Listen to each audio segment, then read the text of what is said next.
सर्वांना नमो बुद्धाय व सविनय सप्रेम जय भीम। मागच्या वर्षी आपण ऑनलाईन व्याख्यानमाला सुरू केली आणि मागच्या वर्षीपासूनच यावर्षी सुद्धा आपल्याला ऑनलाईन व्याख्यानमाला सुरू करावी लागली। कोरोनाच्या काळामध्ये हा जो ऑनलाईन व्याख्यानमालेचा कार्यक्रम आपण आयोजित केलेला आहे तो आपल्यासाठी अत्यंत फायदेशीर झालेला आहे।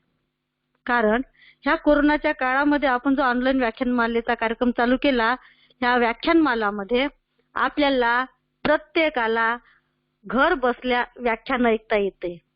कारण एक मुंबईवरून, एक दिल्लीवरून, एक नागपूरवरून, एक भंडाऱ्यावरून, एक अमरावतीवरून अशा अनेक ठिकाणाहून, आपल्या नाशिकवरून अनेक ठिकाणाहून आपल्या व्याख्यानमालेला भगिनी आणि बंधुजन जुळत आहेत।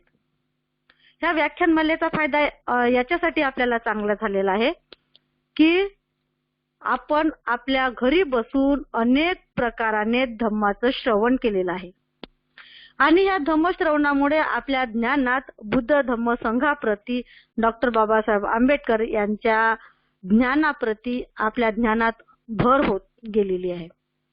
त्यामुळेच आपल्याला हा कोरोनाचा काळ अत्यंत फायदेशीर झालेला आहे। यापूर्वी आपले प्रवचन प्रत्येक विहारातून व्हायचे, तहसील लेवलवर, जिल्हा लेवलवर, खेडेगावावर अशा प्रकारे आपले प्रवचन, आठवडी प्रवचन चालू राहायचे। पण ह्या कोरोनाच्या काळामध्ये आपल्याला ह्या ऑनलाईनचा फायदा झाला आणि ह्या फायद्याचाच, कोरोनाचाच फायदा आपण सर्वांनी घेतलेला आहे। आणि पठारे सरांचे, पठारे कुटुंबांचे, तसेच गुरुवर्य अशोक सरस्वती बोधी यांनी जो संगनमत करून हा ऑनलाईन व्याख्यानमालेचा कार्यक्रम घडवून आणलेला आहे आणि तो अत्यंत यशस्वीपणे पार पाडलेला आहे। मागच्या वर्षी सुद्धा अखंडितपणे, खंड न पडता 93 दिवसीय व्याख्यानमालेचा आपण पुरेपूर लाभ घेतलेला आहे। या वर्षी सुद्धा, मागच्या वर्षी तर अधिवेशनाचा काळ नव्हता कारण ते आपण कॅन्सल केलं होतं, पण या वर्षी या अधिवेशनाच्या काळामध्ये अशोक भाऊ आणि पठारे सर यांनी ह्या धावपळीच्या काळामध्ये ही व्याख्यानमाला सदोदित आणि अखंडपणे 93 दिवस सतत सुरू ठेवलेली आहे। ते प्रवासातही असायचे तरी कार्यक्रम चालू व्हायचा आणि आताही ते प्रवासात असताना कार्यक्रम चालू होत आहे आणि ह्या 93 दिवसीय कार्यक्रमाचा आपण पुरेपूर लाभ घेऊन हा कार्यक्रम यशस्वीपणे पार पाडित आहोत। 23/7/2021 पासून चालू झालेली ही व्याख्यानमाला आज 93 दिवस पूर्ण करीत आहे आणि समारोपाच्या अगदी शेवटी म्हणजे अंतावर सुद्धा आलेली आहे। आपल्याला असं वाटते ही व्याख्यानमाला कधीही संपू नये, कारण या निमित्ताने आपल्याला धम्माचे श्रवण घर बसल्या करायला मिळत आहे। आपण आपल्या घरी बसून धम्मश्रवण करीत आहोत, म्हणून आपल्याला असं वाटतंय की व्याख्यानमाला कधीही संपू नये। पण आपण या व्याख्यानमालेचा उद्देश एवढा आहे की वर्षवासच्या काळामध्ये ही व्याख्यानमाला आपल्याला चालू ठेवायची आहे। यानंतर आपले प्रवचन चालू राहतील, परंतु या व्याख्यानमालेचा जो अवधी आहे, अश्विन पौर्णिमा, आषाढी पौर्णिमा ते अश्विन पौर्णिमा, म्हणजे हा जो 3 महिन्याचा कालखंड आहे, ह्या कालखंडामध्येच आपल्याला ती व्याख्यानमाला कंप्लीट करायची आहे। आणि त्या व्याख्यानमालामध्ये आपल्याला अतिशय तज्ञ लोकांनी, तज्ञ भंतेजींनी, तज्ञ ग्रंथ प्रेमींनी, तज्ञ पाली साहित्यिकांनी आणि तज्ञ राज्यशास्त्रातील जे तज्ञ आहेत त्यांनी सुद्धा, आणि बाकीच्या विषयामध्ये ज्यांनी ज्यांनी आपल्याला जो धम्म समजलेला आहे आपल्या माध्यमातून, त्यांनी सगळ्यांनी आपल्यापर्यंत तो धम्म श्रवण केलेला आहे। त्या सर्वांनी आपापल्या परीने आपल्याला धम्म सांगितलेला आहे आणि तो आपण घरी बसून श्रवण केलेला आहे। ह्या धम्म श्रवण करण्याचा आपल्या आयुष्यामध्ये, आपल्या दिनचर्येमध्ये, आपल्या आचरणामध्ये जे भर पडलेला आहे, जे परिवर्तन झालेलं आहे, हे धम्मश्रवण केल्यामुळे जे भंतेजींनी आपल्याला, धम्मबोधी भंतेजी आणि विनयबोधी भंतेजींनी, कौंडिन्य भंतेजींनी, तसेच सुगत शांतय इत्यादींनी ह्या यांनी आपल्याला जो धम्म सांगितलेला आहे त्या धम्म सांगितल्यामुळे आपल्या ज्ञानात तर भर पडलेलीच आहे, परंतु आपल्या आचरणात सुद्धा भर पडली, थोडीशी का होईना पण आपल्या आचरणात सुद्धा भर पडलेली आहे असे मी समजते. आणि ह्या व्याख्यानमालेत हो सर भंतीची जॉईन झालेत का सर? अच्छा, याचना करूया पंचशिलीची. पंचशिलीची याचना करायची आहे ना? ओके ओके ओके ओके एक minute. Okay okay okay okay mute करा. सप्रेम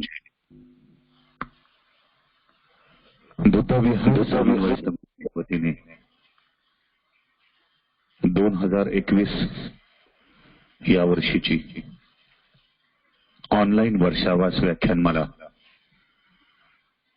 राबविण्याचा आपण संकल्प घेतल्यानंतर गेले 93 दिवस अखंडपणे ही व्याख्यानमाला आपण राबवली. सुरुवात करतानाचा पहिला दिवस आणि बघता बघता 93 दिवसांचा टप्पा पूर्ण केल्यानंतरचा आजचा हा शेवटचा 93 दिवसाचा 93वा दिवस. या 93 दिवसांमध्ये आपण ऑनलाईन एकमेकांशी भेटलो. धम्म आणि धम्माशी संबंधित विविध विषयांवर आपण देशना ग्रहण केली, मार्गदर्शन ग्रहण केले. पूजनीय वंदनीय भिक्खू संघ या 3 महिन्यामध्ये 93 दिवसांमध्ये आपणास सातत्यपूर्ण पद्धतीने धम्म देशनेच्या रूपाने मार्गदर्शन करीत होता. काही ज्येष्ठ श्रेष्ठ तज्ञ अभ्यासक उपासक उपासिका मंडळींनी देखील आपल्याला मार्गदर्शन केले, आपले प्रबोधन केले. आज बघता बघता आपण शेवटच्या 93व्या व्याख्यानापर्यंत पोहोचलो आहोत. नांदेड येथून वंदनीय पूजनीय भिक्खू विनयबोधीप्रिय हे आज या व्याख्यानमालेच्या समारोपाचे 93वे पुष्प गुंफत आहेत. उद्या सकाळी आपण याचा समारोप करणार आहोत. आज हे शेवटचे व्याख्यान होईल आणि उद्या सकाळी 9 ते 11 या वेळेमध्ये वंदनीय भिक्खू विनयबोधी यांच्या सन्माननीय अध्यक्षतेखाली आपण या व्याख्यानमालेचा समारोप करणार आहोत. आदरणीय तनुजाताई यांना मी नम्रपणे विनंती करतो की त्यांनी कृपया शील याचना करावी आणि मग त्यानंतर आपण भंतेंसमोर दोन्हीही हात जोडून पंचांग प्रणाम करून विनम्रपणे धम्म देशनेसाठी याचना करून त्यांना सन्मानपूर्वक व्याख्यानासाठी पाचारण करूयात. आदरणीय तनुजाताई. धन्यवाद सर. सर्वांना नमो बुद्धाय व सविनय सप्रेम जय भीम. बुद्ध विहार समन्वय समितीच्या वतीने राबविण्यात येत असलेल्या वर्षवास ऑनलाईन वर्षवास व्याख्यानमालेअंतर्गत सर्वांचे हार्दिक हार्दिक स्वागत आहे. आजच्या व्याख्यानाचे पुष्प 93वे पुष्प आदरणीय वंदनीय भंते विनयबोधीप्रिय गुंफत आहेत. त्यांचे मी बुद्ध विहार समन्वय समितीच्या वतीने दोन्ही हात जोडून वंदन करते आणि या व्याख्यानामध्ये स्वागत करते.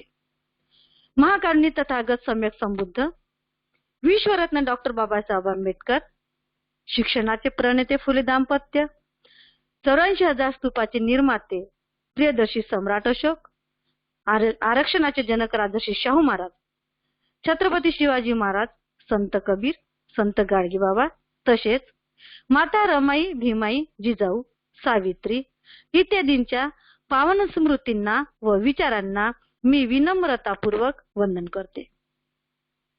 त्यांना पृथ्वीच्या पाठीवर बुद्धाच्या धम्माचा प्रचार प्रसार करणाऱ्या तसेच स्वतःला अरहंत पद प्राप्तीकरिता मार्गस्थ असलेल्या बुद्धपुत्रांना मी दोन्ही हात जोडून सर्वांच्या वतीने याचना करतो. हे म्हणते, आमच्याकडून बुद्ध, धम्म, संघ या तिन्ही रत्नांप्रती जर काही दोष घडला असेल तर आपण आम्हाला क्षमा कराल. यानंतर मी भिक्षू संघाला पंचांग प्रणाम करतो. बुद्धविहार समन्वय समितीचे मुख्य संयोजक गुरुवर्य आदरणीय शील सदाचार संपन्न अशोक भाऊ सरस्वती बोधी तसेच या व्याख्यानमालेचे मुख्य संयोजक शील सदाचार संपन्न प्राध्यापक आदरणीय पठारे सर यांनाही मी वंदन करते. तसेच ऑनलाईन जुळलेले माझ्यापेक्षा श्रेष्ठ व ज्येष्ठ भगिनी व बंधुजन तसेच यानंतर जुळणारे यांनाही मी वंदन करतो व माझ्या बरोबरीचे माझ्यापेक्षा लहान असलेल्या सर्वांना मी सविनय सप्रेम जय भीम करते. चिरंजीव हर्षवर्धन टेक्निकल बाजू सांभाळणारा यांना सुद्धा मी सहस्ने जय भीम करते व आदरणीय वंदनीय भंते विनय बोधीप्रिय यांचे मी दोन्ही हात जोडून स्वागत करते व सर्वांच्या वतीने याचना करते पंचशिलेची. त्यांनी आम्हाला पंचशील देऊन उपकृत करावे त्यासाठी मी याचना करते. सर्वांनी आपल्या जागेवर दोन्ही हात जोडून घ्यायचे आहे. अरहं सम्मा संबुद्धो भगवा बुद्धं भगवन्तं अभिवादेमि. स्वाखातो भगवता धम्मो धम्मं नमामि. सुपटिपन्नो भगवतो सावक संघो संघं नमामि. याचना करते. ओकास अहं भन्ते तिसरनेन सद्दिं पंचशीलं धम्मं याचामि अनुगहं कृत्वा शीलं देत मे भन्ते. द्वितीयंपि ओकास अहं भन्ते तिसरनेन सद्दिं पंचशीलं धम्मं याचामि अनुगहं कृत्वा शीलं देत मे भन्ते. तृतीयंपि ओकास अहं भन्ते तिसरनेन सद्दिं पंचशीलं धम्मं याचामि अनुगहं कृत्वा शीलं देत मे भन्ते.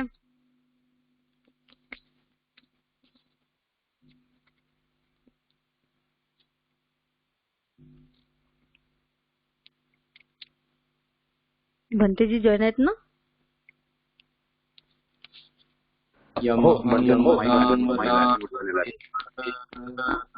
आम भंते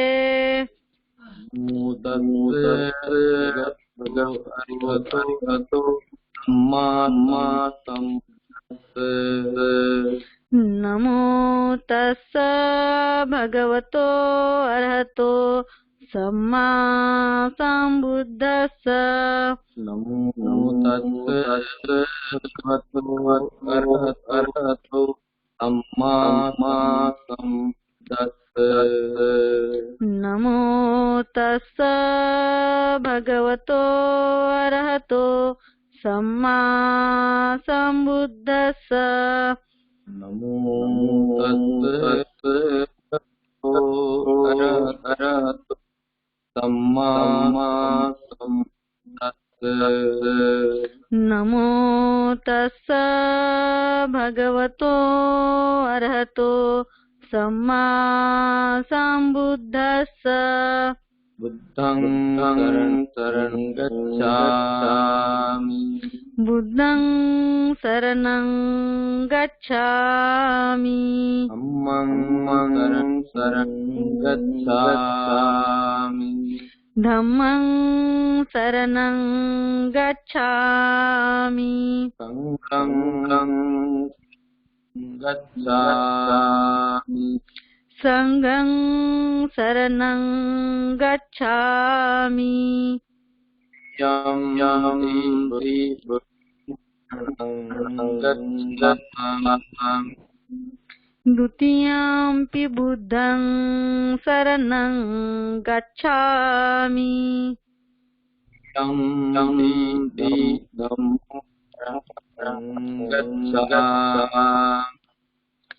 द्वितीयंपि धम्मं शरणं गच्छामि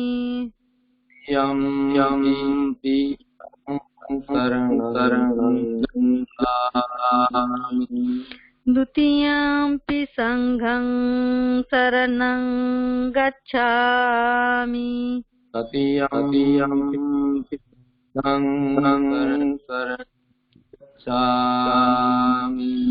तृतीयंपि बुद्धं शरणं गच्छामि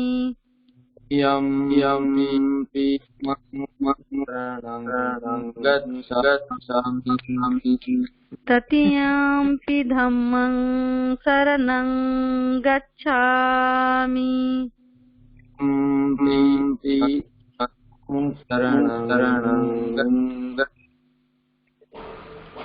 तृतीयंपि संघं शरणं गच्छामि शरण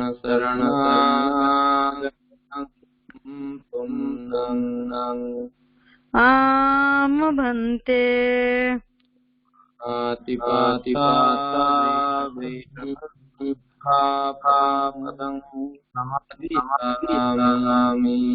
पानातिपाता वेरमणि सिक्खापदं समादियामि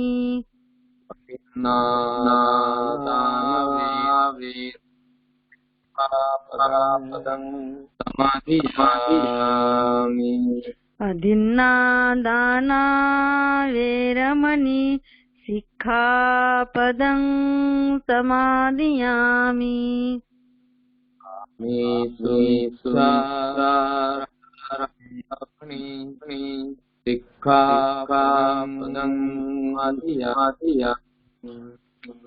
कामेषु मिच्छाचारा वेरमणि सिक्खापदं समादियामि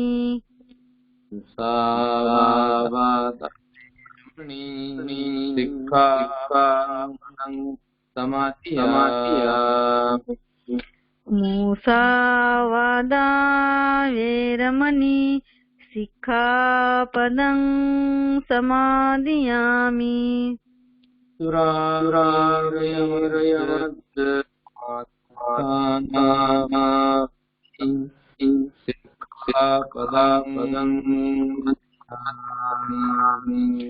सुरामेरय मज्जपमादठाना वेरमणि सिक्खापदं समादियामि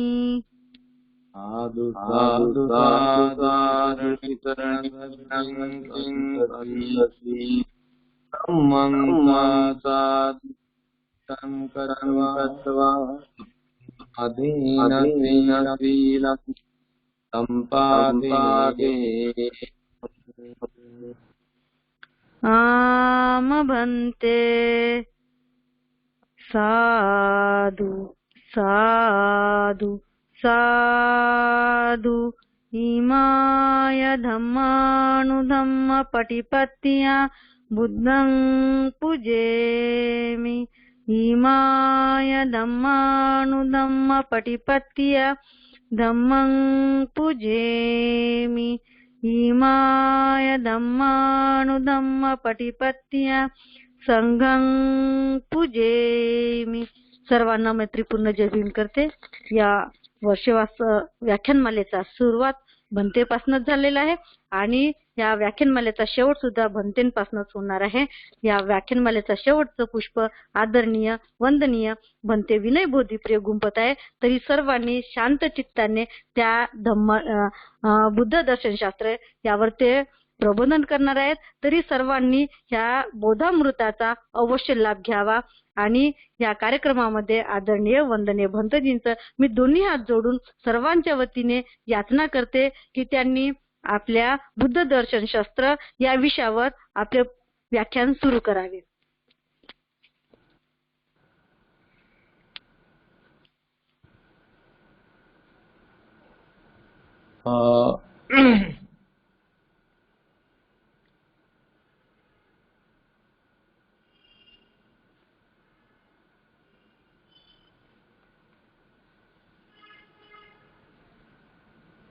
बुद्ध धम्म आणि संघ ह्या तीन महारत्नांना श्रद्धापूर्वक विनम्रतापूर्वक त्रिवार अभिवादन. बोधिसत्वचरित परमपूज्य डॉक्टर बाबासाहेब आंबेडकर यांच्या समग्र धम्मक्रांतीला जीवितपर्यंत समर्पण. तुम्हा सर्व उपस्थित श्रोतागण, उपासक उपासिका सर्वांच्या प्रती, विश्वातील तमाम मानवमात्रांच्या प्रती, चक्रवालातील सर्व प्रकारच्या संपूर्ण सत्वरूपांच्या प्रती अनंतपार मंगल मैत्रीसह असंख्य असंख्य मंगल कामना. बुद्धविहार समन्वय समितीच्या वतीने आयोजित केलेल्या या वर्षावास कालावधीतील व्याख्यानमालेमध्ये गेल्या 93 दिवसापर्यंत हजारो श्रद्धावान उपासक आणि उपासिकांनी औचित्य साधून उपोषण धारण केले आणि नियमितपणे धम्मदेशना आणि वेगवेगळ्या विषयावरील व्याख्याने ऐकली.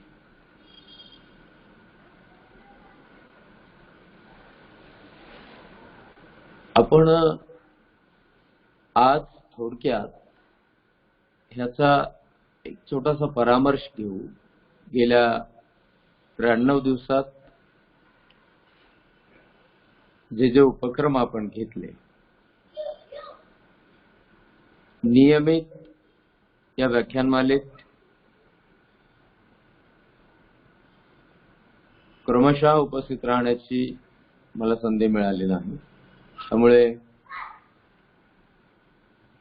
सर्वच्या सर्व विषय मला ठाऊक नाही.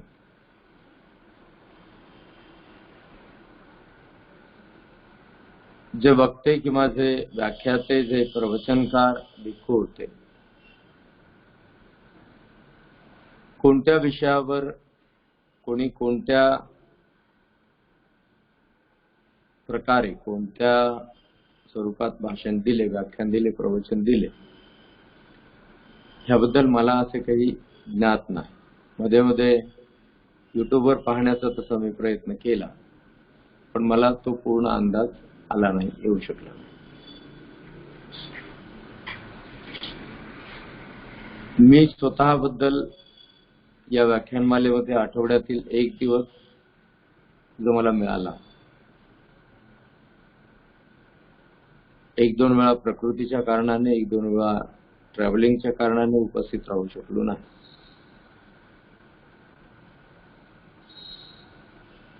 या व्याख्यानमालेचा एक आदर्श मात्र लोकांच्या मध्ये निर्माण झाला, ही गोष्ट कोणी नाकारणार नाही.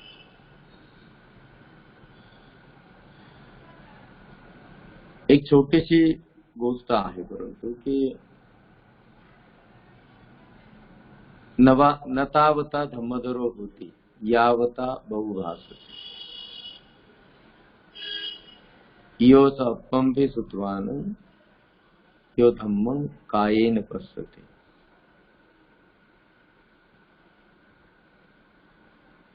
आपल्या या व्याख्यानमालेमध्ये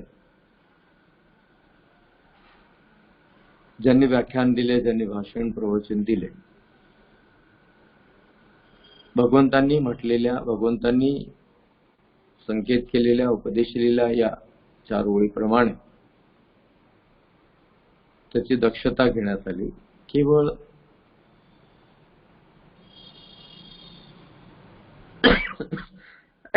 बोलणे आणि व्याख्यान देणे, प्रवचन देणे हा त्याचा हेतू नव्हता. जसे आम्ही पर्सनली व्यक्तिशः मी स्वतः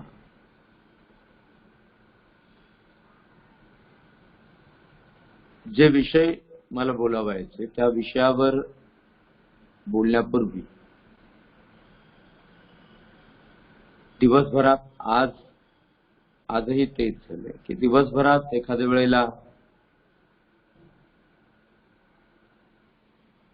धम्मकार्याच्या या घाई गडबडीमध्ये तुमची आठवण सुद्धा नसायची की आज आपलं व्याख्यान आहे, प्रवचन आहे. आणि आजही तेच घडलं. पठारे सरांचा 7:30ला फोन येईपर्यंत माझ्या आज लक्ष नव्हते. मी फक्त एक गृहीत धरलेलं होतं की व्याख्यानमालेचा समारोप उद्या आहे, 25 तारखेला.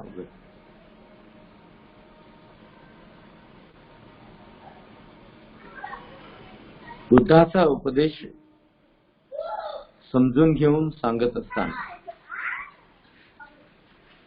त्याची पूर्वतयारी विषयानुसार करण्याची आवश्यकता नाही. काही गोष्टींच्या मध्ये इतिहास वर्णन करताना कदाचित कधी कधी इसवी सन वर्णन करावे लागतात, शतकांचा उल्लेख करावा लागतो. त्यासाठी कोणी पूर्वतयारी करत असावेत. पण मग हे यासाठी सांगणे आहे की या व्याख्यानमालेमध्ये हा माझा व्यक्तिगत विकास झाला असे मी गृहीत धरतो. मला स्वतःला त्यामध्ये जे सकारात्मक मला माझ्यामध्ये पाहता आले ते मी पाहू शकलो. प्रवचन तुमच्या समोर दिले, बुद्ध देशना मी तुम्हाला सांगितली, पण त्यातून मला माझा स्वतःचा परामर्श घेता आला आणि मी स्वतःला शोधू शकलो. ही गोष्ट या व्याख्यानमालेमुळे घडली. मी त्याबद्दल व्याख्यानमाला आयोजन करण्याबद्दल त्याचे अनुमोदन करतो. वर्षाभास या कालावधीमध्ये मागील वेळेला मी त्या संदर्भात बोललो होतो. वर्षाभास या कालावधीमध्ये आपण आपल्या स्वतःसाठी तर काही करतोच आहोत, आपण ते केले पाहिजे आणि आरंभ तेथून होतो.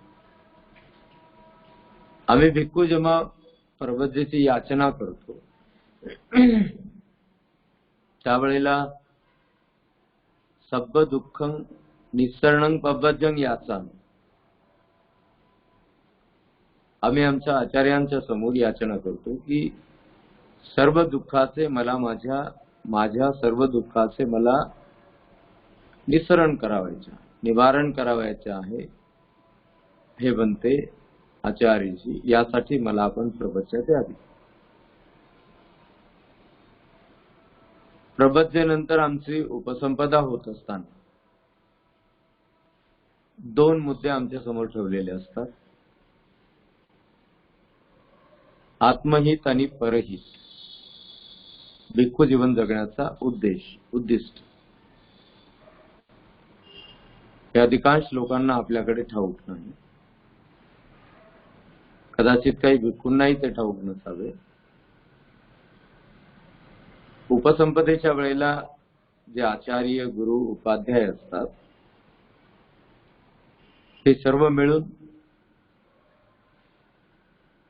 हे दोन मुद्दे समोर ठेवतात, दोन उद्दिष्ट समोर ठेवतात.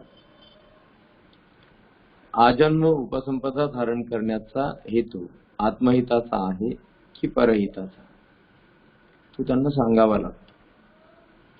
आत्महिताची आणि परहिताची व्याख्या ते करतात.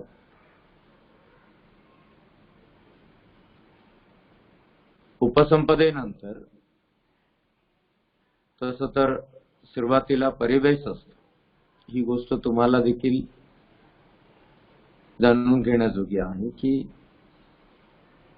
जे प्रबंधित होतात त्यांना आधी 3 ते 4 महिन्याचा परिवेश करावा लागतो. त्याला परिवेश असं म्हटलेलं आहे.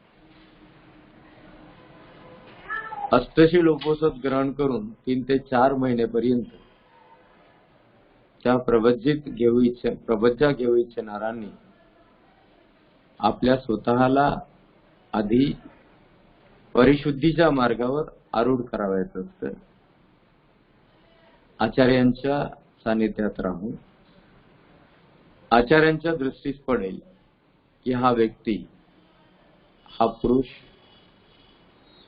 प्रबज्जा देण्यास योग्य आहे, तेव्हा आचार्य त्यास प्रबज्जा देत असतात.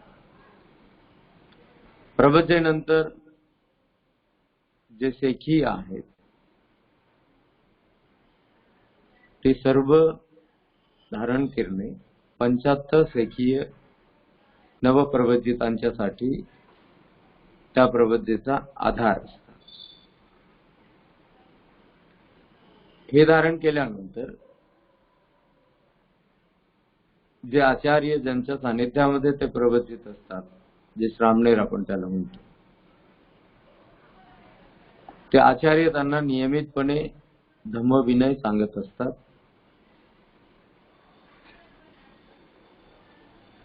प्रबंधितांच्या धम्मविनयामध्ये आणि ग्रहस्थ गृहिणींच्या धम्मविनयामध्ये फरक आहे.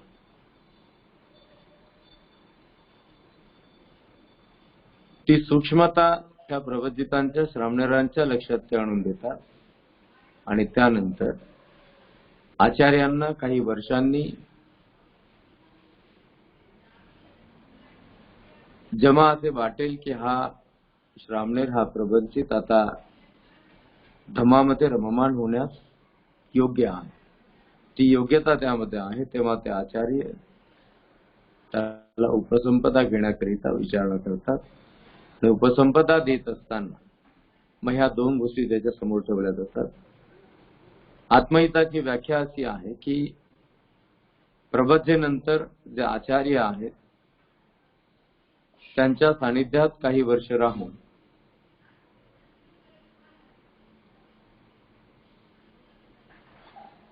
जे अध्ययन, आध्यात्मिक किंवा अध्ययनात्मक,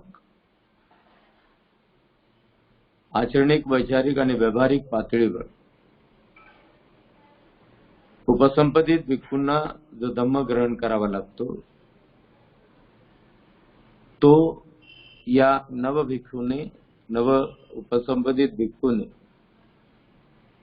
जाणला आहे, आत्मसात केला आहे. आचरणात, विचारात आणि व्यवहारात तो अवलंब करतो.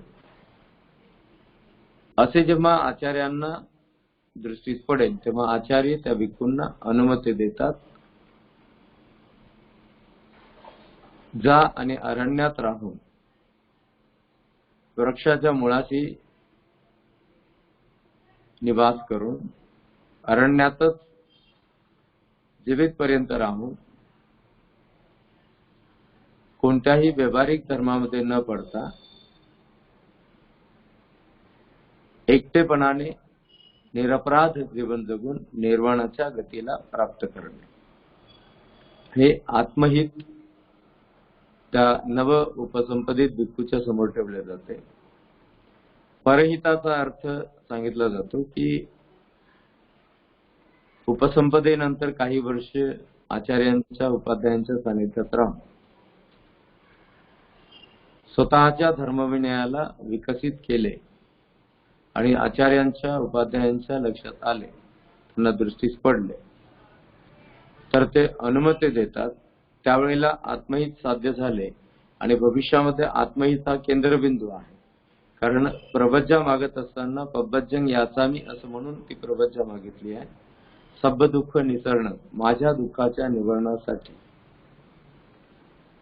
जीवनभर आत्महित केंद्रस्थानी असेल, परंतु आत्महिताबरोबरच परहितासाठी ते आचार्य उपाध्याय जे आहेत ते अनुमती देत असतात समूहामध्ये मानव मात्रांच्या मध्ये जाऊन त्या लोकांना दुःख निवारणाचा मार्ग उपदेश करणे. आम्ही महाराष्ट्रात जन्माला आलेले पूर्वाश्रमीचे अस्पृश्य असणारे त्या कुटुंबात जन्माला आलेले हे जे जीवन जगत आहोत, ही जी संधी मिळाली आहे ती डॉक्टर बाबासाहेब आंबेडकरांच्या परिश्रमामुळे, त्यांच्या त्यागामुळे, त्यांच्या संघर्षामुळे. बुद्धाला पाहण्याची दृष्टी, बुद्ध हा शब्द उच्चारण्याचा अधिकार सुद्धा, ते बळ बाबासाहेब आंबेडकरांच्या मुळे मिळाले. आणि बाबासाहेब आंबेडकरांचा मग आम्हाला आदेश होता, आवाहन होते बौद्ध धर्माचा प्रचार आणि प्रसार करण्याचे. मग जर डॉक्टर बाबासाहेब आंबेडकरांच्या मुळे बुद्ध धम्म आणि संघाचा हा पवित्र संस्कार मिळाला असेल, जे काही जिणे जगण्याचा अधिकार मिळाला असेल, बुद्ध धम्म संघाला शरण जाण्याचा अधिकार मिळाला असेल,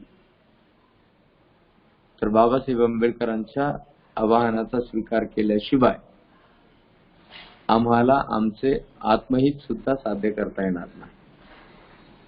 आणि हा उद्देश आहे समूहामध्ये, केवळ आता बौद्ध समूह म्हणून नाही, कोणी कोणी आंबेडकर समूह असं म्हणतात, असे नाही. मानव मात्रांच्या मध्ये, मनुष्य समूहामध्ये राहून आपल्या आत्महिताचा प्रयत्न सातत्याने चालू ठेवून त्यातून आपणाला साध्य झालेले जे सुख आहे, जो अनुभव आहे, तो इतरांच्या पर्यंत तो पोहोचविण्याचं काम करण्याची ही संधी मिळाली व्याख्यानमालेच्या रूपामध्ये. ही व्याख्यानमाला अतिशय आपल्याकरिता एक प्रचंड अशी उपलब्धी ठरलेली आहे. मी तुमच्याकरिता म्हणत नाही, मी आपल्याकरिता असं म्हणत आहे की जेवढे विषय गेल्या 93 दिवसांपासून आणि या आधीच्या वर्षावासाच्या कालावधीमध्ये जे जेव्हापासून ऑनलाईन बुद्धविहार समन्वय समिती ऑनलाईन या क्षेत्रामध्ये आली, आतापर्यंत शेकडो व्याख्याने आणि प्रवचने, 1500च्या वरचा टप्पा जो आहे तो आपण पूर्ण केला असेल, कदाचित त्यापेक्षा अधिक असेल. आणि एवढे वेगवेगळे विषय, एका विषयाची पुनरावृत्ती कधी झाली नाही. मांडणी करत असताना कदाचित पुनरावृत्ती होत असते, कारण प्रत्येक विषय हा एकमेकाशी संबंधित आहे, संलग्न आहे. पण विषय मात्र एवढे प्रचंड प्रमाणामध्ये आपण जे विषय ते आचरणामध्ये, व्यवहारामध्ये, विचारांच्या मध्ये बाबासाहेब आंबेडकरांना अपेक्षित असलेले उपासक म्हणून, उपासिका म्हणून तुम्ही हे जे उपक्रम चालविले, या उपक्रमामध्ये ते सहभागी झाले, ज्यांना तो लाभ झाला, निखळ श्रद्धालू असणारे लोक हे दररोज आणि सातत्याने यामध्ये सहभागी होत आले आहेत. ही अत्यंत या उपक्रमाची स्तुत्य बाब आहे. ही जी वर्षावास संस्कृती आहे ही खंडित होता कामा नये. त्यामागे मुख्य हेतू खंडित होता कामा नये हा तर असावाच आहे, परंतु ही जी पुरातन ऐतिहासिक संस्कृती आहे, जी उपलब्ध ठरलेली आहे, यामध्ये कोणत्याही प्रकारचा बदल होता कामा नये, हा एक त्याचा उद्देश आहे. मागच्या वेळेला मी तसा उल्लेख केला की अनेक लोक त्यांच्या मनाला वाटेल त्याप्रमाणे वर्षावास हे लेबल घेऊन काहीतरी करत आहे. त्यांना चांगल्या प्रकारे योग्यतापूर्वक हे लक्षात आणून देण्याचं काम आपल्या या व्याख्यानमालेच्या माध्यमातून जे आहे ते झालेलं आहे. जेवढे लोक या तीनही वर्षावासामध्ये आपण एकत्र आलो, या संपूर्ण वर्षभर चाललेल्या उपक्रमामध्ये वर्षावासानंतर आठवडेवारी, आठवड्याचे 2 दिवस, या संपूर्ण उपक्रमामध्ये जेवढे लोक या बुद्धविहार समन्वय समितीच्या व्याख्यानमालेशी जोडलेले होते, त्यापैकी कुणीही एक सिंगल सुद्धा असा पर्सन असू शकत नाही की ज्याने वर्षावास किंवा अन्य प्रकारे बौद्ध संस्कृतीमध्ये स्वतःच्या मनाला वाटेल त्याप्रमाणे बदल घडवे किंवा त्याला वाटलं त्यांनी ते करण्याचा प्रयत्न केला, असा कोणीही वर्षावास व्याख्यानमालेशी या बुद्धविहार समन्वय समितीच्या व्याख्यानमालेशी जोडलेल्या एकाही कुटुंबामध्ये असे घडलेले नसावे. आणि ते ठामपणे नाही असे विश्वासपूर्वक मला वाटते. आणि त्याचं कारण एवढा ठामपणे सांगण्याचं कारण असं आहे की प्रत्येक आठवड्याला उपोषणाच्या दिवशी अष्टशील उपोषण सुरू करण्याचा, ग्रहण करण्याचा हा जो उपक्रम आपण चालू केला,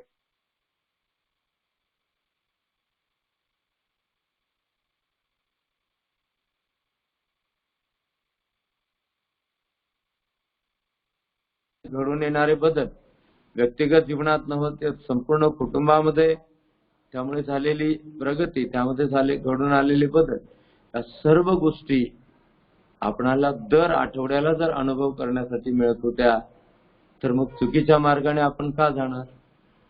हा तुमच्या सर्व श्रोत्यांवर, व्याख्यानमालेशी संबंधित असलेल्या तुमच्या सर्व कुटुंबियांवर विश्वासपूर्वक मी अधिकार बाणेने असे म्हणतो की आपल्या व्याख्यानमालेमध्ये संलग्न असलेल्या जुळलेल्या लोकांनी कोणीही वर्षावास हे लेबल घेऊन त्यामध्ये चुकीचा प्रकार करण्याचा प्रयत्न केलेला नाही, जे मी मागच्या वेळेला बोललो.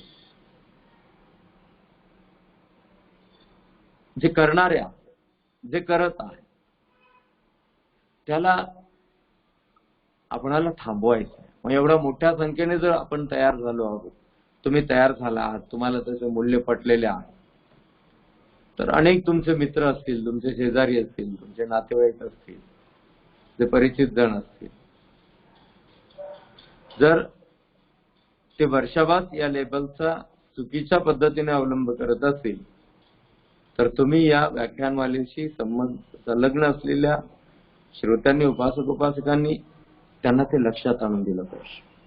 कारण हा धम्म मी श्रवण केला, मला त्यातून आनंद झाला, माझ्यामध्ये प्रगती झाली, तर तो केवळ माझ्यासाठी नाही,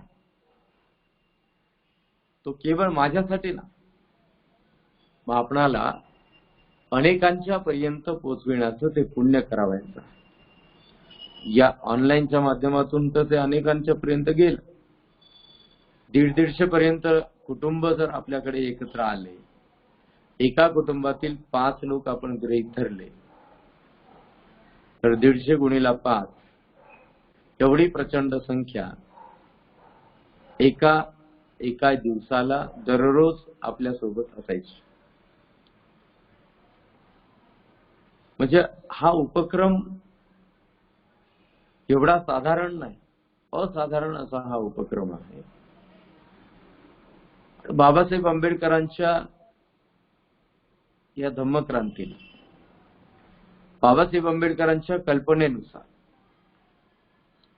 योग्य पद्धतीने ज्या उणिवा असतील त्या दूर करून योग्य पद्धतीने पुढे चालविण्याचा हा जो उद्देश आहे, जे उद्दिष्ट आहे, हे आपण यशस्वीरित्या जे आहे ते हाताळत आहोत.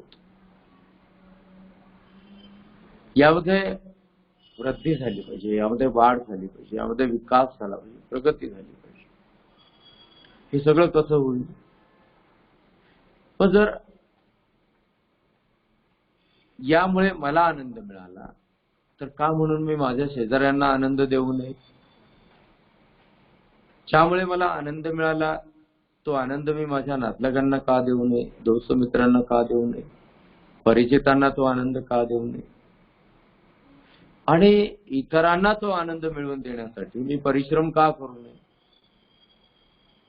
तन मन धनाने. कारण मला जे मिळालं आहे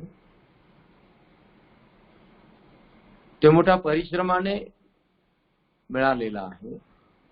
त्यात माझे परिश्रम जरी क्षुल्लक असतील तरी डॉक्टर बाबासाहेब आंबेडकरांचे माझ्यासाठी असणारे परिश्रम,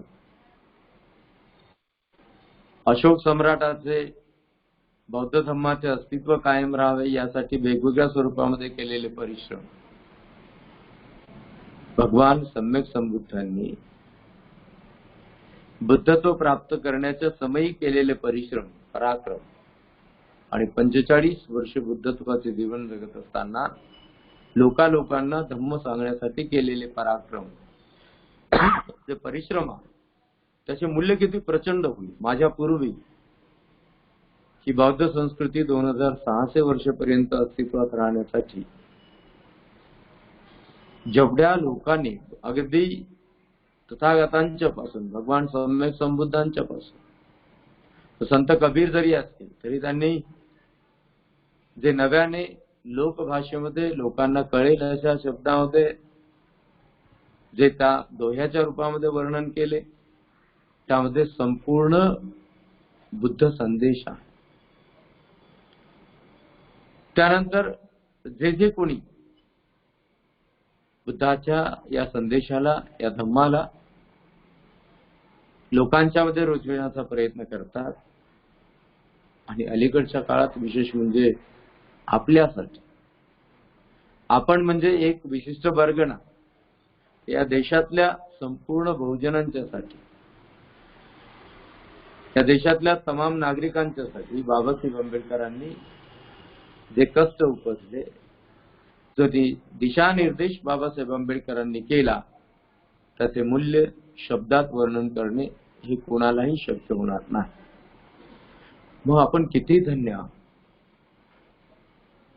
केवढी प्रचंड धन्यता आपल्याला लाभली की या गोष्टीमध्ये आपण, या प्रवाहामध्ये, या प्रवाहाचे आपण एक घटक आहोत. जर आपल्या पूर्वीच्या लोकांनी आपल्यापर्यंत हे आणले तर मग आपण त्यांना आपली कृतज्ञता अर्पण करत असताना त्यांच्या उपकारांची परतफेड तर आपण करू शकत नाही, तर आपली कृतज्ञता त्यांना अर्पण करत असताना आपणालाही ते कर्तव्य केले पाहिजे. हा उद्देश, हे उद्दिष्ट बुद्धविहार समन्वय समितीच्या या व्याख्यानमालेचं आहे. आणि डेफिनेटली निश्चित रूपामध्ये जेवढे तुम्ही श्रोते यामध्ये सहभागी झालेले आहात, तुम्ही या उद्दिष्टामध्ये देखील समाविष्ट आहात. पण तुमच्याशिवाय हे उद्दिष्ट समितीला पूर्ण करता येणार नाही. समिती एक लेबल आहे, एक तो थोडक्यात पुढाकार आहे. पुढारी, एकटा पुढारी परिपूर्ण पुढारी होत नसतो, त्याच्या पाठीमागे मॉब असेल तर तो पुढारी ठरतो. समिती केवळ पुढे आलेली आहे. तुमच्या सर्वांची मैत्री, तुमच्या सर्वांचे सहकार्य, तुमच्या सर्वांचे बळ तन मन धनाने सर्वच प्रकारे समितीला लाभले आणि समितीमध्ये स्फूर्ती निर्माण झाली. समितीमध्ये स्फूर्ती निर्माण झाली. जर आपण हा विचार केला तर एक फार मोठं काम. पठारे सरांच्या बाबतीमध्ये मी बोलेल थोडक्यात. निव्वळ पठारे सरांची प्रशंसा करण्यासाठी म्हणून मी केवळ बोलणार नाही. मी पठारे सरांना पाहिलं, त्यांच्या निवासापर्यंत जाऊन पाहिलं. या त्यांच्या आचरणाचा प्रभाव त्यांच्या इमारतीमध्ये, त्यांच्या अवतीभोवती असलेल्या सर्व जाती धर्माच्या लोकांच्या मध्ये, हा माझा अनुभव मी तुम्हाला सांगतो. मी जेव्हा पठारे सरांच्याकडे गेलो त्यावेळेला वेगवेगळ्या जाती धर्माला मानणारे लोक मोठ्या श्रद्धेने, विश्वासाने, शब्दात ते वर्णन करता येणार नाही एवढा प्रचंड प्रसन्नतेने, आनंदाने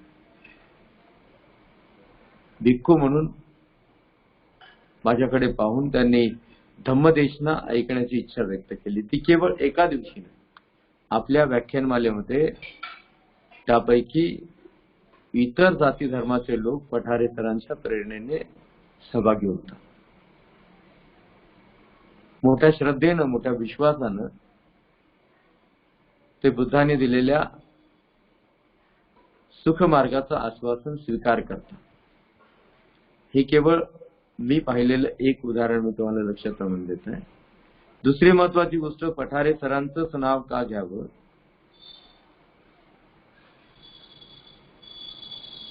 एक उद्योगशील असलेला व्यक्ती,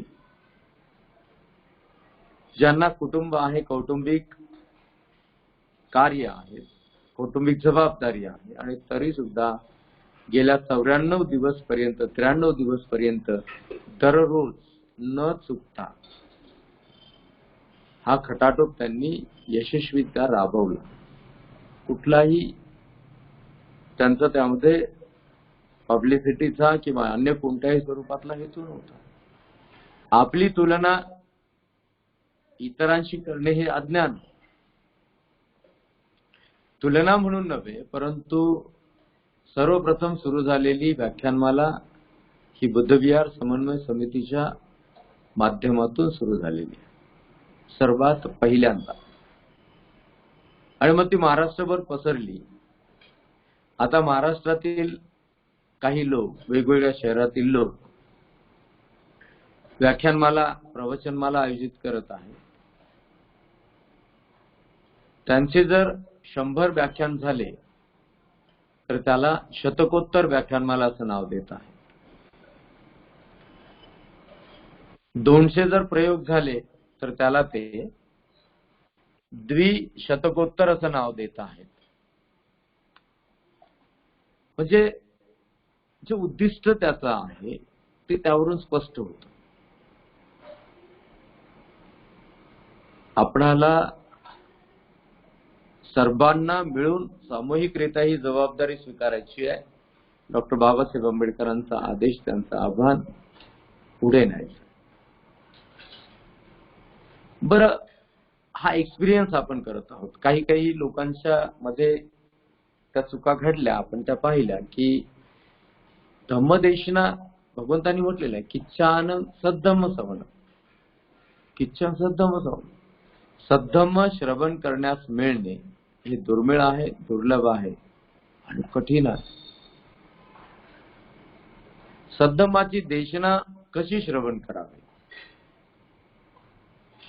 त्यावेळेला मनुष्याचे चित्त सौम्य असावं, शांत असावं, प्रसन्न असावं, श्रद्धेने ते ओतप्रोत असावं. अगदी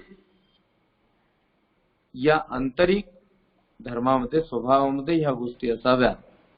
त्याचबरोबर बाह्य स्वरूपी जे वातावरण अवतीभोवती आहे ते देखील त्या प्रकारे असावं. हे ऑनलाईन व्याख्यानच का असेना, जर तुम्ही तुमच्या निवासात असलेल्या बुद्धरूपाच्या समोर बसून जर ते ऐकत असाल, योग्य प्रकारे पेहराव तुमच्या अंगावर असेल आणि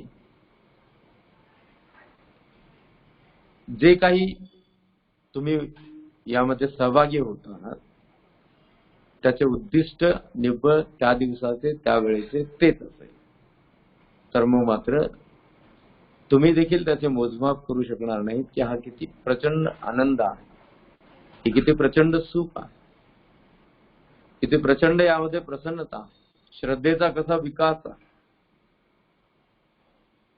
मी अनेक व्याख्यानमालांच्या मध्ये आठवड्यातून 4-5 दिवस बोलत आहे, सातत्याने बोलत आहे. ते पाहिलं आपल्या या बुद्धविहार समन्वय समितीच्या व्याख्यानमालेमध्ये असे दृश्य मला तरी पाहायला मिळाले नाही, कदाचित क्वचित एखाद दुसरे तुम्हाला पाहावेस मिळाले असेल. मी इतरत्र व्याख्यान देत असताना पाहिलं की जे श्रोते आहेत, कोणी बन्यान लुंगीवर बसलेले आहेत, कोणी झोपून ऐकत आहेत, कोणाच्या समोर ताट आहे जेवणाचं, कोणी गप्पा गोष्टी करत आहेत, कोणी इकडून तिकडे फिरत आहेत, आणि त्यांनी ते ऑनलाईन अटेंडंट जे आहे ते त्यांनी दाखवलेलं. म्हणजे जे या सद्धम्माचं मूल्य आहे ते त्यांना कळलेलं नाही. ज्यांना ते कळलेलं नाही त्यांच्या बाबतीमध्ये हे घडत आहे. ही असभ्यता आहे. सभ्यता असभ्यता ही प्रत्येक व्यक्तीवर त्याची अवलंबून आहे. परंतु एक मोठा दोष आहे यामध्ये की तथागतांची, भगवान सम्यक संबुद्धांची, देव आणि मनुष्यांचे शास्ता असलेल्या, सर्वज्ञ असलेल्या या महामानवाची देशना आपल्याला ऐकावयास मिळत आहे. आणि त्याबद्दल अनादर जर आपल्यामध्ये असेल, त्याबद्दल विश्वास नसेल, श्रद्धा नसेल आणि त्याबद्दल शिस्त नसेल, तर मग मात्र हा प्रचंड दोष आपल्यामध्ये आहे असे आपण गृहीत धरले पाहिजे. जर तुम्हाला अडचणीत असतील तर तुम्ही जॉईन होऊ नका, हरकत नाही.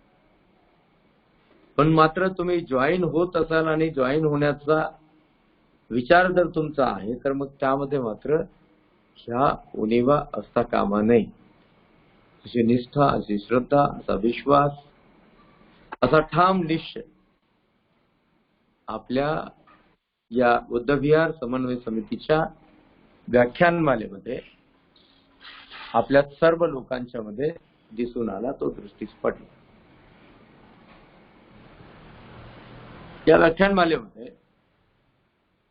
वर्षावासाच्या या कालावधीचं औचित्य साधून आपण संस्कृती समजून घेण्याचा प्रयत्न केला, संस्कार जाणून घेण्याचा प्रयत्न केला, बौद्ध संस्कृतीचा इतिहास जाणून घेण्याचा प्रयत्न केला, बुद्धाचा उपदेश वेगवेगळ्या विषयांवर जाणून घेण्याचा प्रयत्न केला, डॉक्टर बाबासाहेब आंबेडकरांच्या सिद्धांतानुसार, त्यांच्या तत्वानुसार, त्यांनी मांडलेल्या विचारानुसार आपली जडणघडण कशी होईल, त्यामध्ये काही उणिवा आहेत, त्यामध्ये आपल्याला नेमकं काय कर्तव्य करावयाचं आहे, आपण ते कसं कर्तव्य करावं, आपली बांधिलकी, या सर्व गोष्टी जाणून घेतल्या. वेगवेगळ्या पुरोगामी विषयावर आपण स्वतःला रमविण्याचा प्रयत्न केला. या सर्व गोष्टी या 93 दिवसाच्या व्याख्यानमालेमध्ये एवढ्या मोठ्या संख्येने जर आपण रुजविल्या तर मग मात्र निश्चितच ही गोष्ट अनुमोदनास पात्र आहे. उद्देश मात्र आपल्याला स्वतःला सिद्ध करण्याचा आणि इतरांच्या मध्ये ती सिद्धता निर्माण करण्याचा आहे. बुद्धत्व हे अत्यंत महान आहे. इच्छानं बुद्धानं उत्पाद, भगवंतांनी म्हटलेलं आहे की बुद्धाचे उत्पन्न होणे हे सुद्धा कठीण आहे, दुर्मिळ आहे, दुर्लभ आहे, आणि हे अत्यंत दुर्मिळ आहे. कठीण पूर्वी देखील मी उल्लेख केला. हे कठीण किती आहे, कठीण कसे आहे, कशावरून हे कठीण आहे. ज्यांनी सम्यक संबोधीला प्राप्त केले, ज्ञानाला प्राप्त केले, त्यांनी स्वतःच्या अनुभवाने ते वर्णन केले. हा स्वयं भगवान सम्यक संबुद्धांचा अनुभव आहे. जे पराक्रम, जे परिश्रम बोधिसत्वांनी बुद्धत्व प्राप्तीच्या पूर्वी केलंय तो त्यांचा अनुभव आहे. त्यापूर्वी सम्यक संबोधीला कोणीही प्राप्त करू शकले नाही आणि त्यानंतर आजपर्यंत कोणीही सम्यक संबुद्ध होऊ शकले नाही 2600 वर्षपर्यंत. किती दुर्मिळ आहे, किती दुर्लभ आहे आणि हे केवढे कठीण आहे, केवढे कठीण आहे. अन्यथा या 2600 वर्षांच्या मध्ये कित्येक लोकांनी पूर्वजांनी केले त्याची रीव ओढली आणि ते करत राहिले. पण बुद्धत्वाच्या बाबतीमध्ये मात्र असे नाही. हे बुद्धत्व किती श्रेष्ठ आहे त्याचा अंदाजही कोणी घेऊ शकत नाही, परंतु ते दृष्टीस पडू शकतं जर या प्रकारचे चिंतन आपण केले किंवा हे जर मनात आले की हे बुद्धाचे वचन किती सत्य आहे की चानंग बुद्धानं उत्पाद, बुद्धाचे उत्पन्न होणे दुर्मिळ आहे आणि दुर्लभ आहे, कठीण आहे, हे सत्य आहे.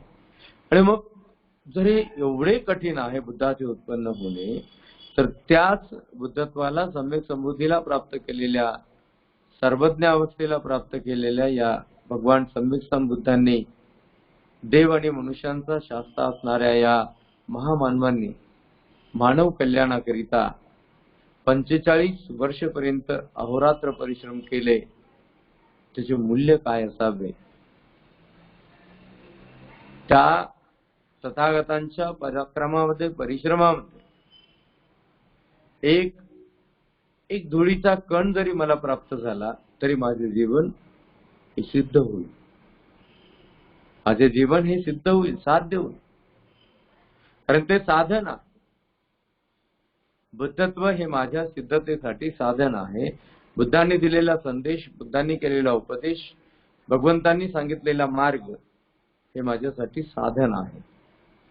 अशा प्रकारे जर आपण जाणून घेण्याचा प्रयत्न केला तर मग मात्र कुणाच्या मध्ये सुद्धा बेशिस्त राहणार नाही,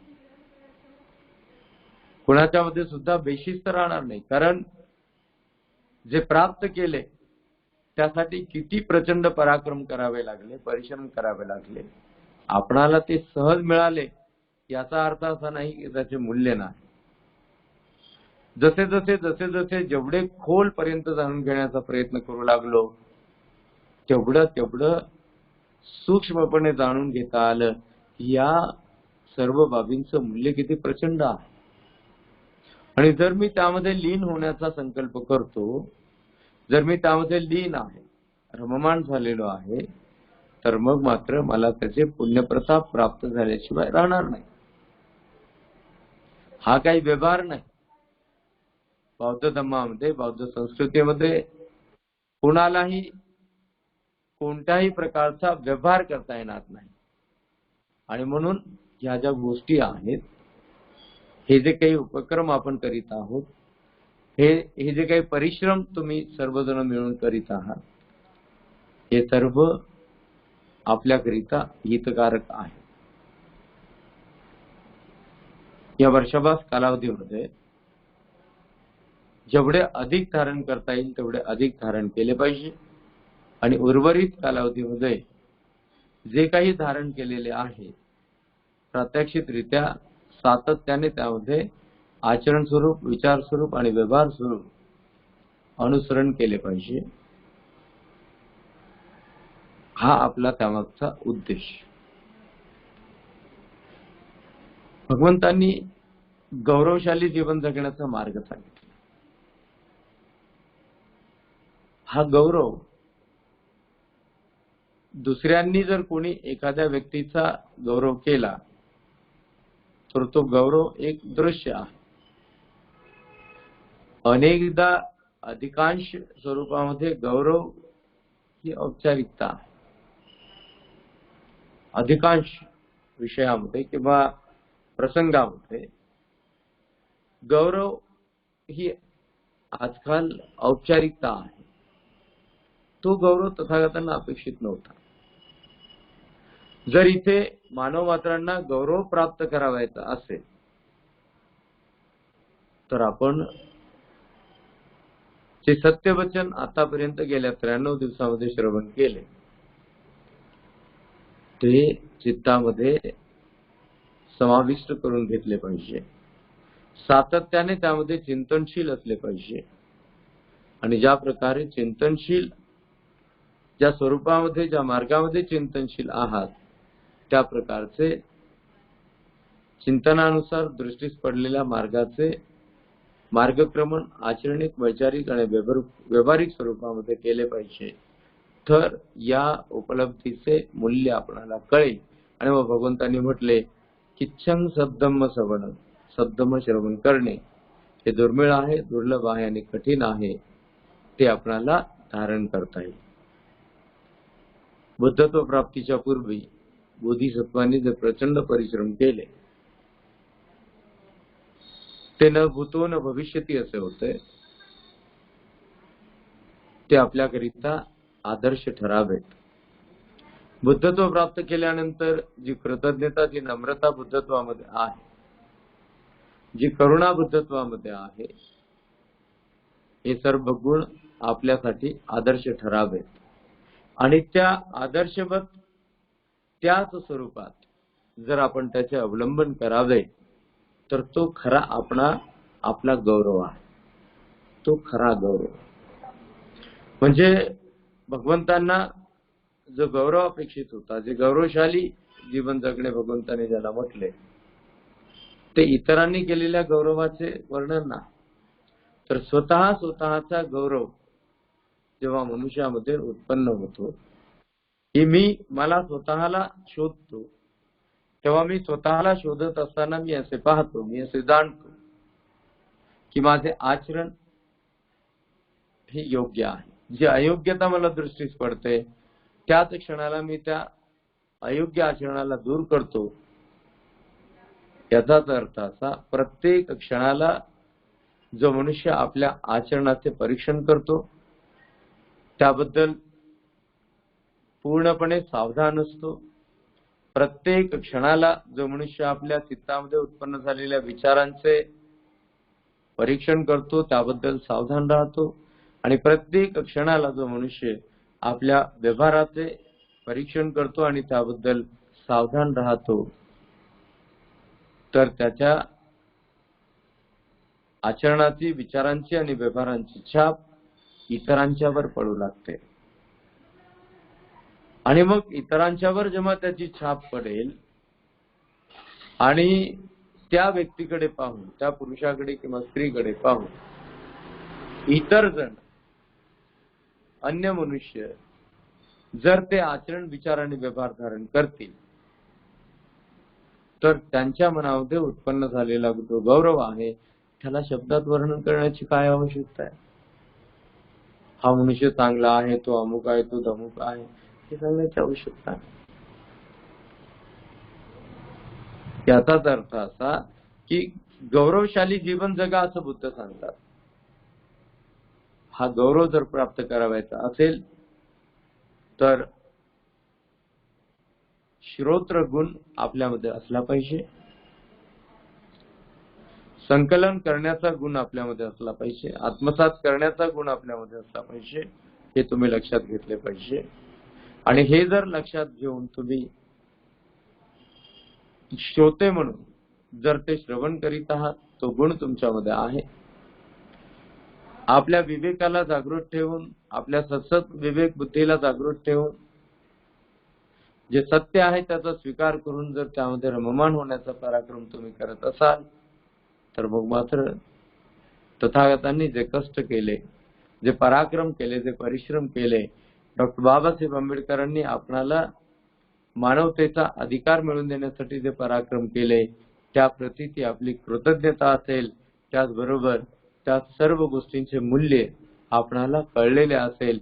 त्या सर्व बाबींचा मूल्यरूपी प्रकाश आपल्या जीवनामध्ये आपणाला प्रकाशमान ठरलेला असेल आणि तो ठरेल. ही गोष्ट मात्र आपणाला चिंतन करण्यासाठी योग्य आहे, चिंतनशील आहे. अशा प्रकारचे सदैव आणि सदैव आपण चिंतनशील बनावे. अनेकांच्या मध्ये ही चिंतनशीलता निर्माण व्हावी आणि त्यातून जे अयोग्य आहे ते दूर करण्याचे बल त्यांना धारण करता यावे. जी समयसूचकता आहे ती देखील धारण करता यावी. जे योग्य आहे ते धारण करण्याचे बल प्राप्त व्हावे, जे अयोग्य आहे त्याला दूर करण्याचे बल प्राप्त व्हावे. हा उद्देश आपला यामध्ये सहभागी होण्याचा आहे असे मी ठामपूर्वक विश्वासपूर्वक आपल्या सर्व श्रोते मंडळीच्या बाबतीमध्ये सांगू इच्छितो, जे मी जाणले, जे मी अनुभव केले. निश्चितच या वर्षाभात व्याख्यानमालेमध्ये आपल्याला जे काही उपलब्ध झालेलं आहे ती एक प्रकारे अदृश्य स्वरूपातील आपणाला सुख देणारी, प्रसन्नता, आनंद देणारी, समाधान आणि शांती प्रदान करणारी एक प्रकारे संपत्ती आहे. संपत्ती जर नष्ट होत असेल, संपत्तीचा जर गैरवापर होत असेल, संपत्ती ही जर मलिन होत असेल तर मग मात्र तुम्ही अस्वस्थ होत असता आणि त्या संपत्तीवर आपला अधिकार असावा, तो कायम असावा, ती संपत्ती दीर्घकाळपर्यंत आपल्याकडे असावी हा जो निश्चय तुम्ही करता आणि वेगवेगळे कर्म त्यासाठी करीत असता, तर बुद्धाचा हा संदेश, बुद्धाची ही देशना, हे सत्यवचन एक प्रकारे आपल्यासाठी संपत्ती आहे आणि त्या संपत्तीचा उपयोग करत करत, त्या संपत्तीचा उपभोग घेत घेत आचरणिक, वैचारिक आणि व्यावहारिक स्वरूपामध्ये कायिक, वाचिक आणि मानसिक परिशुद्धी धारण करून जर आपण ते सातत्य ठेवले तर जीवितपर्यंत जे धनवान म्हणून घेण्याचे आपल्याला जी उपलक्षता आपल्यामध्ये निर्माण होईल, तर ते धन आपल्याला सदैव आणि सदैव सुखासाठी, हितासाठी आणि कल्याणासाठी, आपणाला श्रेष्ठ पदाला प्राप्त करण्यासाठी उपलब्धी ठरेल. ती आपणा सर्वांना उपलब्धी ठरो अशा प्रकारची मंगल भावना रत्नानुभावे तुम्हा सर्व उपस्थित श्रोत्यांच्या प्रती, विश्वातील तमाम मानवमात्रांच्या प्रती, सर्व प्रकारच्या सत्वरूपांच्या प्रती सर्वांचे मंगल हो, सर्वांचे कल्याण हो, सर्वांचे जय मंगल.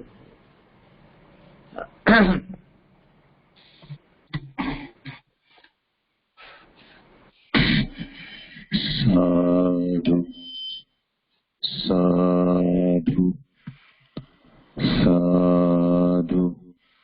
सब्बरोगा विनिमुक्तो सब्बसंतापवर्जितो सब्बवैरमतिक्रान्तो निभूतो तुमं भवं. सब्बित्तियो विभज्यन्तु सब्बरोगो विनश्यतु. माते भवत्वन्तरायो सुखी दीर्घायुको भव. भवतु सब्बमङ्गलं रक्षन्तु सब्बदेवता.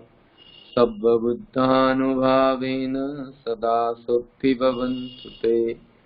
भवतु सब्बमङ्गलं रक्षन्तु सब्बदेवता.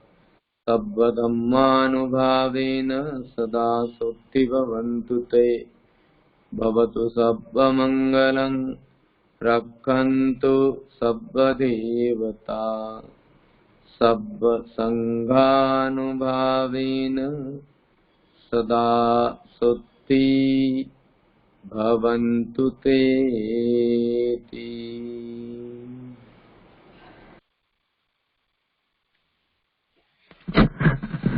साधु साधु साधु.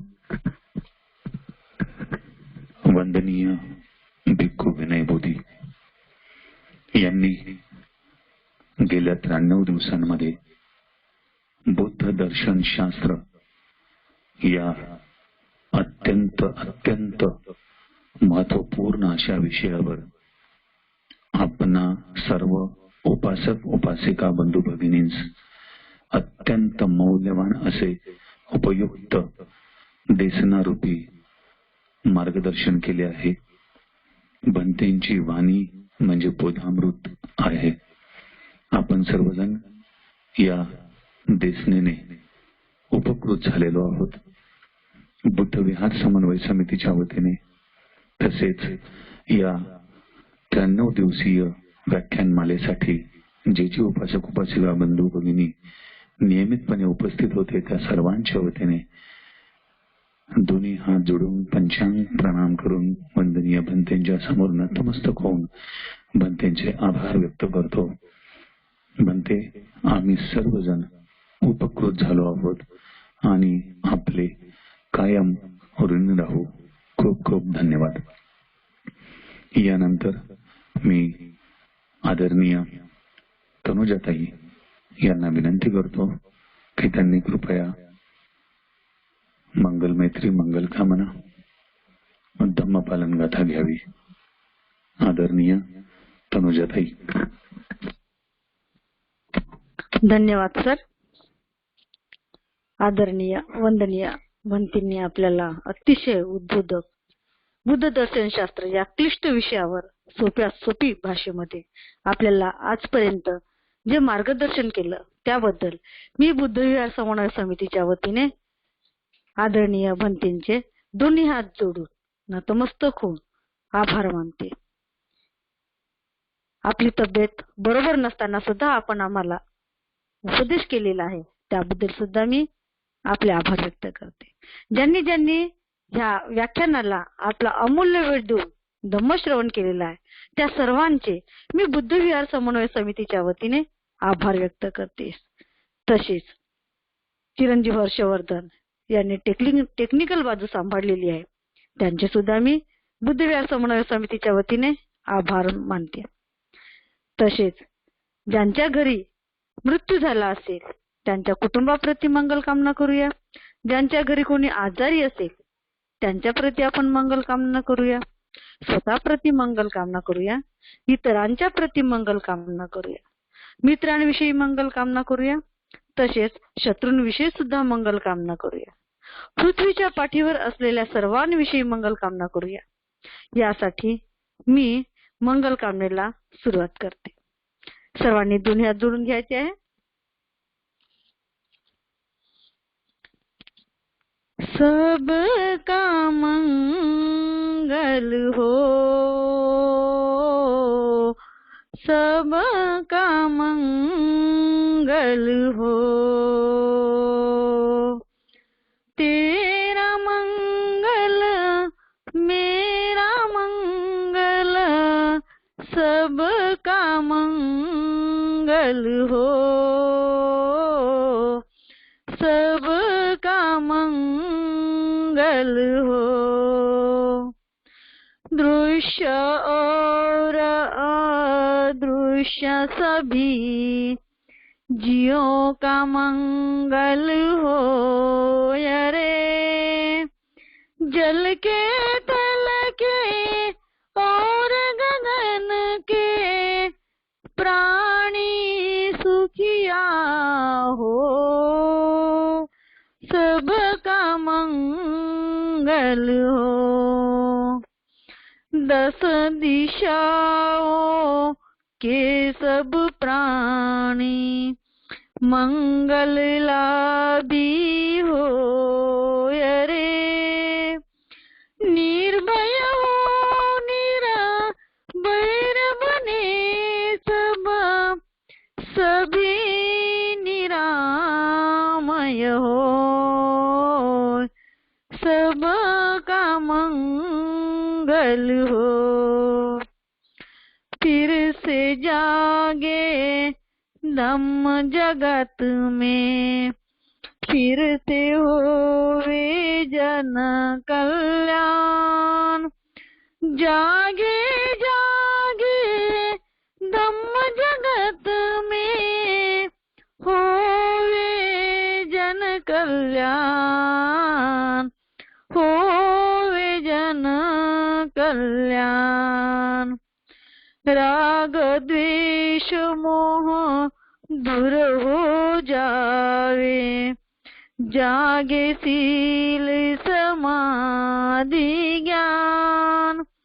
जन जन के दुखड़े मिट जावे, फिर से जाग उठे मुस्कान.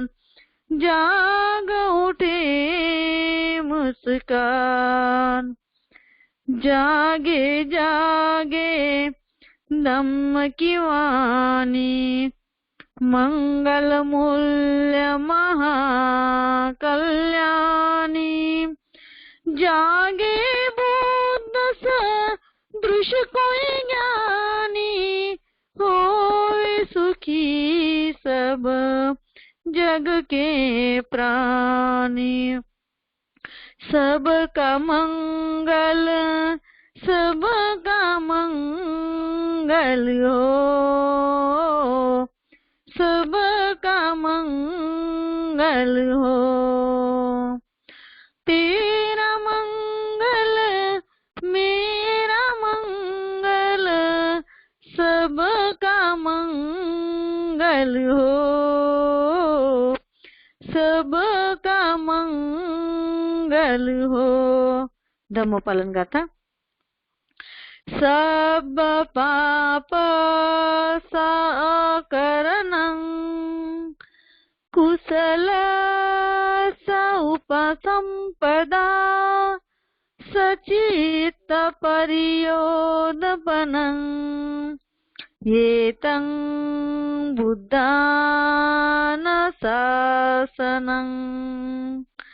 धम्मं चरे सुचरितं, नतं दुच्चरितं चरे, धम्मचारी सुखं सेति, अस्मिन् लोके परं च। न तावता धम्मधरो, यावता बहुभासति, यो च पंपि सुत्वानं, धम्मं कायेन पश्यति। सवे धम्मधरो होति, यो धम्मं न पमज्जति। नाति मे शरणं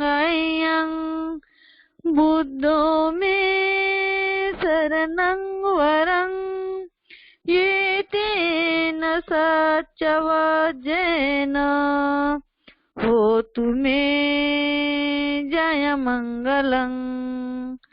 नाति मे शरणं धम्मो मे शरणं वरं, ये तेन सच्चवज्जेन, होतु मे जय मंगलं। नाति मे शरणं संघो मे शरणं वरं, ये तेन सच्चवज्जेन, होतु मे जय मंगलं।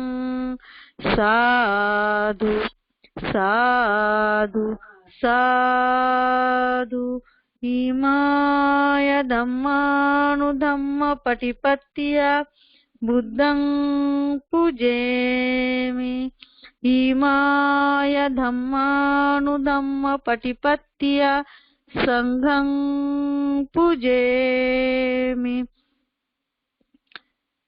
एक सूचना आहे, बुद्ध विहार समन्वय समिती द्वारा आयोजित होणाऱ्या या आगळ्या वेगळ्या अखिल भारतीय बुद्ध विहारांच्या प्रथम राष्ट्रीय अधिवेशनाच्या निमित्ताने दरवर्षीप्रमाणे यावर्षी सुद्धा एक स्मरणिका प्रकाशित करण्यात येणार आहे। ही स्मरणिका राष्ट्रीय स्तरावर म्हणजे लेह लडाख तसेच अंदमान निकोबार पर्यंत वितरित केली जाणार आहे। तरी ज्यांना ज्यांना आपल्या उद्योग व्यवसायासंबंधी, आपला उद्योग भरभराटीच्या दृष्टीने ही सुवर्ण संधी आपल्याला उपलब्ध झालेली आहे। या सुवर्ण संधीचा फायदा आपल्या ॲडव्हर्टाइजच्या सहकार्याच्या माध्यमातून आपण अधिवेशनाच्या आयोजनासाठी अप्रत्यक्षपणे का होईना पण मोठा हातभार लावू शकतो। हेच सहकार्य लाख मोलाचे असून प्रार्थनीय व स्वागतार्ह आहे। ही जाहिरात देण्याची व रजिस्ट्रेशन करण्याची शेवटची तारीख ही 30 ऑक्टोबर आहे. या 30 तारखेच्या आत आपण सर्वांनी रजिस्ट्रेशन तसेच रिझर्वेशन सुद्धा करून आपली जागा बुक करायला पाहिजे. कारण वेळेवर आलेल्या पाहुण्यांचे स्वागत किंवा एंट्री होणार नाही याची दखल घेतली पाहिजे.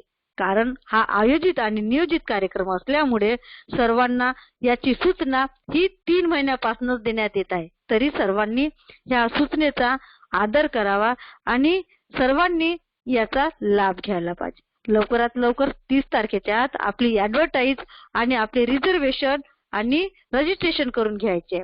त्यासाठी बुद्ध विहार समन्वय समितीने जे आपल्याला संधी उपलब्ध करून दिली आहे त्याबद्दल मी सर्वांच्या वतीने आपले आभार व्यक्त करते. आजचे व्याख्यान अतिशय लाख मोलाचे होते आणि त्या व्याख्यानाचा लाभ आपण चांगल्या पद्धतीने धम्मश्रवण करून केलेला आहे.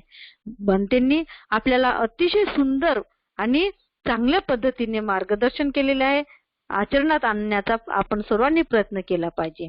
त्यासाठी मी बुद्ध विहार समन्वय समितीच्या वतीने तसेच ऑनलाईन जोडलेल्या सर्वांच्या वतीने बनतेंचे तसेच ऑनलाईन जोडलेल्यांचे सर्वांचे तसेच पठारे कुटुंबियांचे आणि अशोक भाऊ सरस्वती बोधी यांचे सुद्धा मी सर्वांच्या वतीने आभार व्यक्त करते. आणि हा कार्यक्रम आजचा व्याख्यानमाला म्हणजे शेवटचं व्याख्यानमालेचं आपलं शेवटचं व्याख्यान आज आपण इथे थांबवत आहोत आणि उद्या सकाळी 9 वाजता आपल्या व्याख्यानमालेचा जो समारोप कार्यक्रम ठेवलेला आहे सकाळी 9 वाजता त्या कार्यक्रमाला आपण सर्वांनी उपस्थित व्हायचे आहे आणि त्या समारोपीय कार्यक्रमाचा लाभ घ्यायचा आहे. उद्या सकाळी 9 वाजता ह्या कार्यक्रमाचा लाभ घेऊन आपण आपलं जीवन उपकृत करून बुद्धमय करण्याचा प्रयत्न केला पाहिजे. सर्वांना पुन्हा एकदा आभार मानते आणि आदरणीय अशोक भाऊ सरस्वती बोधी तसेच आदरणीय पठारे सर यांच्या वतीने आजचं व्याख्यान इथे संपलं असे मी जाहीर करते. काही सूचना असतील तर पठारे सर देतील, अन्यथा कार्यक्रम संपल्याची उद्घोषणा करतील अशी मी याचना करते. पठारे सर.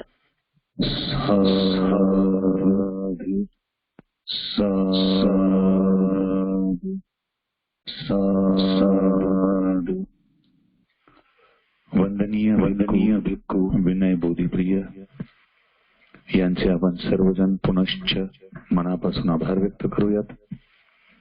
आजच्या या समारोपाच्या व्याख्यानासाठी जे उपासक उपासिका बंधू भगिनी वेळात वेळ काढून उपस्थित राहिले त्या तमाम उपासक उपासिका बंधू भगिनींचे देखील मनापासून आभार व्यक्त करूया. त्याचबरोबर आदरणीय तनुजाताई झिलपे यांचे देखील मनापासून आभार व्यक्त करूयात. 93 दिवस पूर्ण झालेले आहेत. व्याख्यानमालेचा आज समारोप झालेला आहे. उद्या सकाळी 9 वाजता या समारोपाप्रित्यर्थ आपण जो कार्यक्रम आयोजित केला आहे या कार्यक्रमासाठी आपण सर्वांनी अवश्य उपस्थित राहायचं आहे. सकाळी 9 ते 11 या 2 तासामध्ये आपण या व्याख्यानमालेचा औपचारिक समारोप करणार आहोत. आपणा सर्वांचे अगदी मनापासून पुनश्च आभार व्यक्त करतो. आपणा सर्वांस नमो बुद्धाय व सविनय सप्रेम जय भीम. आजचे हे व्याख्यान या ठिकाणी संपले असे जाहीर करतो. थांबतो. जय भीम. धन्यवाद. Good night.